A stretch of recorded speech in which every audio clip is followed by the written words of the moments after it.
अज्ञानियों को देखता है। महाकश्यप स्थविर की कथा स्थान जेतवन। महाकश्यप भगवान बुद्ध के प्रमुख शिष्य थे। वे राजगृह के पास पिपली गुफा में निवास करते थे और वही ध्यान साधना करते थे। एक दिन उनके मन में यह विचार आया कि वे अलौकिक दृष्टि प्राप्त कर अपने पूर्व जन्मों के बारे में जानें।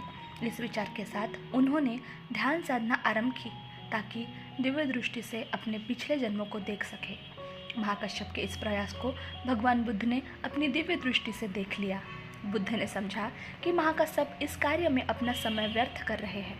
भगवान बुद्ध ने सोचा कि महाकश्यप को सही दिशा में मार्गदर्शन देना आवश्यक है, इसीलिए उन्होंने महाकश्यप के ध्यान में प्रकट होकर उन्हें सिखाया, वत्स कश्यप, प्राणियों के जन्म मरण की अनंत श्रृंखला है और इसकी गणना करना असंभव है। यह कार्य केवल बुद्ध के लिए ही उपयुक्त है, तुम्हारे लिए नहीं। इस प्रकार की गणना तुम्हारे लिए ठीक नहीं है।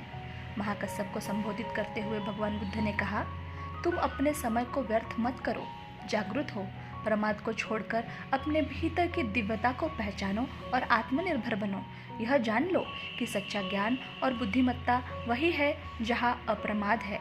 भगवान बुद्ध ने आगे धर्म का उपदेश देते हुए कहा, भिक्षुओं, जब कोई विद्वान प्रमाद को अप्रमाद से हटा देता है और अपने आलस्य को त्याग देता है, तब वह प्रज्ञारूपी किले पर आरूढ़ हो जाता है। इस अवस्था में वह शोक रहित हो जाता है और दूसरों की दुखी अवस्था को ठीक उसी तरह देखता है जैसे कोई व्यक्ति पर्वत की ऊंचाई से जमीन पर खड़े बालक को देखता है।